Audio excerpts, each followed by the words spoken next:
Okay, so hello guys. Ituturo ko sa inyo ngayon guys yung latest na tutorial natin no, dito sa bagong settings ni Mobile Legends kung papaano nyo i-unlock guys yung additional na super tsaka yung ultra sa high frame rate. Okay.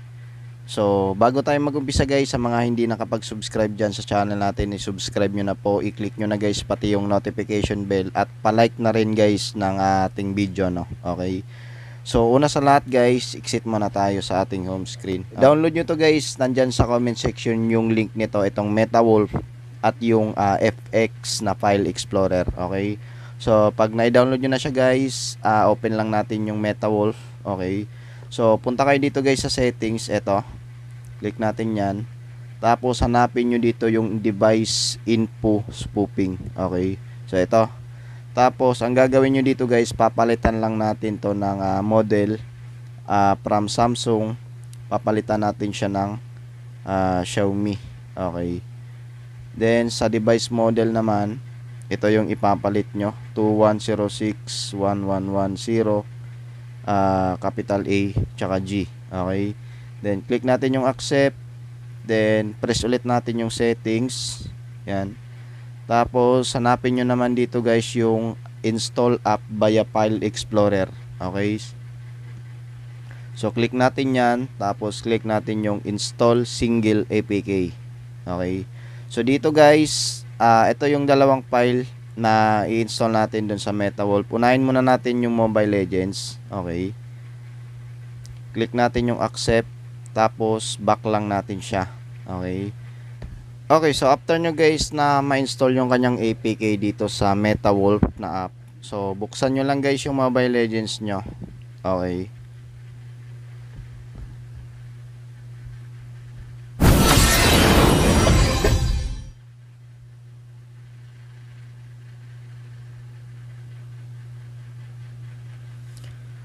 So, kailangan muna natin guys i-login yung mga account natin dito. So, login ko muna. Okay, so ayan, nakapag-login na po tayo. So, click lang natin yung okay dito.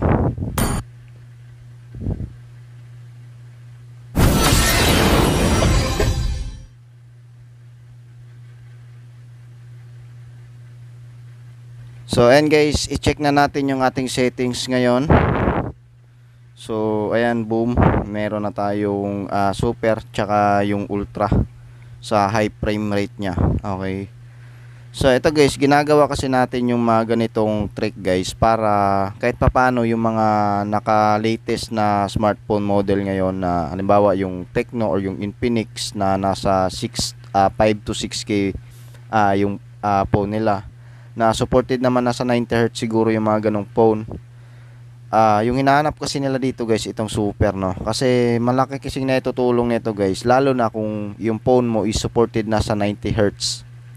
Gaya ng phone ko no. Pero kung up to 120 yung support niya sa refresh rate, pwede nyo na siya guys ilagay sa ultra no. So ito yung advantage guys kapag supported sa 90. Kasi alam ko guys, sa ibang smartphone kasi na yung mga latest smartphone ngayon, meron silang 90Hz pero pagtingin nila dito guys sa Mobile Legends is hanggang high lang po no. Okay, kaya ginagawa natin itong mga ganito guys para kahit papano yung 90Hz ng smartphone nyo is magagamit nyo siya no. Okay, so ito guys, take note yung 90Hz guys, dito nyo lang po siya ilagay sa super no.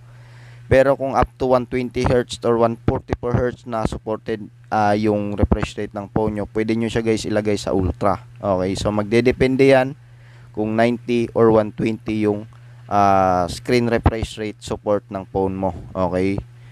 So ngayon naman guys, sa mga nagtatanong naman kung bakit hindi na-apply yung FX quality niya dito sa mapa kapag naka-in-game na kayo. So make sure lang guys, dito sa kanyang file resources, dapat na-fully downloaded nyo na po to lahat no. Kasi may mga effects kasi dito, gaya nito mga animation, yan yung mga skill effects, yung sa map, mga effects sa mapa. So kailangan nyo, gaya nito guys, itong mga ganito, premium skin portrait, ayan.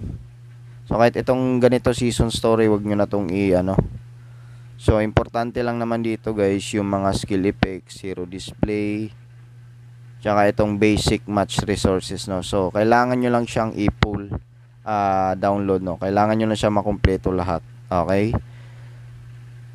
So ngayon naman guys, para hindi na kayo mahirapan kapag halimbawa gusto kayo maglaro na mayroong ultra. So ang gawin nyo, punta kayo dito sa MetaWolf. Ngayon, ang gagawin nyo dito sa Mobile Legends guys, gagawa kayo ng shortcut icon dito. Gagawa kayo ng shortcut icon nito sa home screen nyo. So ang gagawin nyo, ilolong press nyo lang to, tapos create shortcut. Then i-rename nyo lang guys yung icon. So halimbawa MLBB, tapos yung IGN ng ML nyo, halimbawa ganyan. Tapos i-add nyo lang po siya to home screen. So eto na po siya guys, no. Okay. So ito yung merong ultra. Ito naman yung walang ultra or hanggang high lang po yung kanyang settings. Okay. So para hindi kayo guys malito, kasi meron naman yung MetaWolf na nakalagay. So pag clinic natin yan, matik guys, hindi na tayo papasok sa MetaWolf. Hindi na tayo. Okay.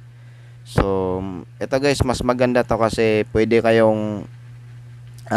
rin kayong mag-switch ng second Smurf account nyo. Pwede nyo ilagin dito, at yung main nyo na lang dun sa main app ni ML, no, na hindi siya dumaan ng MetaWolf. Okay. Okay, so kasi dito meron siyang ultra, meron din siyang super, no. Okay. So yan lang guys, at sana nagustuhan nyo itong video na to. Huwag kalimutan na i-like yung video natin at i-share nyo na to guys sa mga kaibigan nyo. So hanggang dito na lang guys, at maraming salamat. Peace.